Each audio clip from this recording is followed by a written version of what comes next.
السلام علیکم۔ آج ہم سورہ عصر کے بارے میں جانیں گے۔ سورۃ العصر قرآن حکیم کی مختصر صورتوں میں سے ہے، لیکن نفس، مضمون اور مفہوم و معنی کے اعتبار سے یہ قرآن کریم کی جامع ترین صورت ہے۔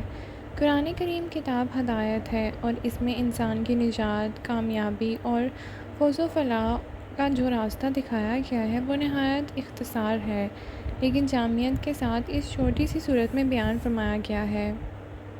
یہی سبب ہے کہ امام شافعی رحمۃ اللہ علیہ نے اس صورت مبارکہ کے بارے میں فرمایا ہے کہ اگر قرآن مجید میں اس صورت کے سوا اور کچھ نازل نہ ہوتا تو یہی ایک صورت لوگوں کو ہدایت کے لیے کافی ہوتی۔ اس صورت مبارکہ کا سادہ ترین الفاظ میں مفہوم یہ ہے: زمانے کی قسم، انسان خسارے میں ہیں سوائے ان کے جو ایمان لائے اور انہوں نے نیک عمل کیے اور باہم ایک دوسرے کے حق کو تلقین اور صبر کی تاکید کی۔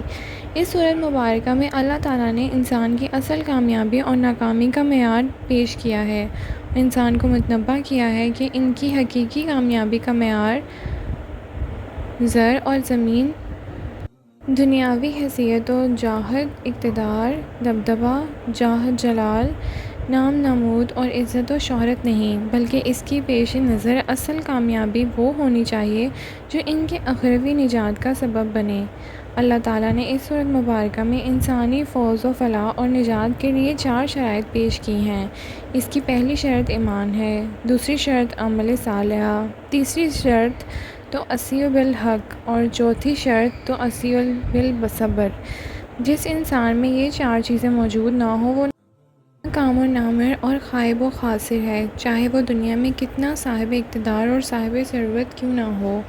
یہ سادہ سی حقیقت اگر ہمارے ذہن نشین ہو جائے اور ہمارے قلب و روح پر کندہ ہو جائے تو یقیناً ہماری اقتدار بدل جائیں گی، ہمارا رویہ تبدیل ہو جائے گا، ہماری ترجیحات بدل جائیں گی اور ہمارے نقطۂ نظر میں ایک انقلاب آئے گا۔ لیکن اصل بات یہ ہے کہ اس حقیقت کو سرسری طور پر مان لینا جس قدر آسان ہے، اس پر صبر و استحکام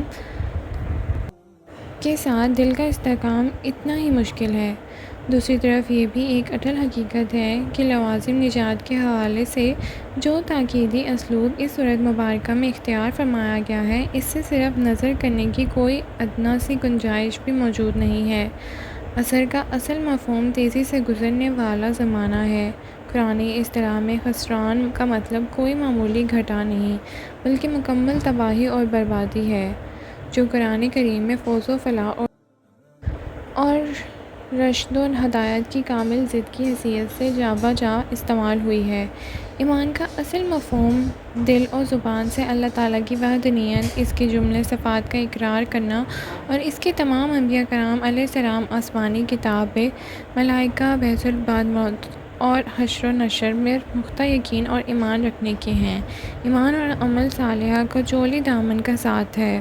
جب ایمان حقیقی کسی انسان کے قلب و روح میں اتر جائے تو ایسے پکے مومن سے اعمال صالحہ کا صادر ہونا اس کے ایمان کا لازمی تقاضا ہوتا ہے، کیونکہ اللہ تعالیٰ اور روز آخرت پر پختہ یقین ہونے کے سبب اس کے دل و دماغ میں یہ بات راسخ ہو جاتی ہے کہ اس دنیا کے بعد ایک دنیا اور بھی ہے جہاں ہر انسان کو ان کے اچھے اعمال کا اچھا اور برے اعمال کا برا بدلہ ملے گا۔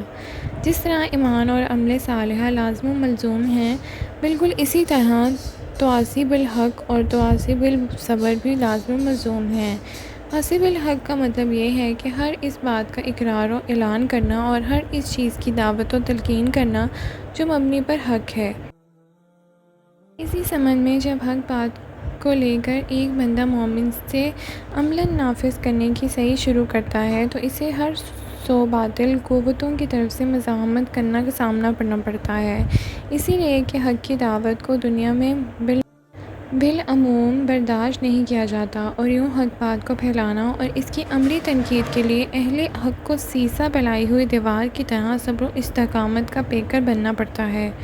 تو توسیع بالحق ایک طرف اگر انسان کی شرافت کا تقاضا ہے تو دوسری طرف یہ ان کی غیرت اور حمیت کا بھی لازمی تقاضا ہے کہ جس حق کو اس نے خود قبول کیا ہے اس کا پرچار بھی کرے اور اس کی عملی تنقید کے لیے تن من اور دھن کی بازی بھی لگائے۔ اس اعتبار سے دیکھا جائے تو ایمان، عمل صالحہ، تواصی بالحق و تواصی بالصبر ایک ہی وحدت کے ناقابل تقسیم پہلو اور قرآن کی روح سے انسان کی اخروی نجات کا واحد راستہ ہیں۔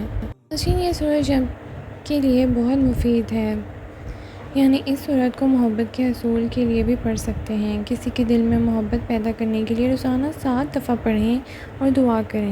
7 دفعہ سورہ عصر پڑھ کر پانی پر دم کر کے کسی مصیبت زدہ کو پلانے سے اس کی سب مشکلات حل ہو جائیں گی۔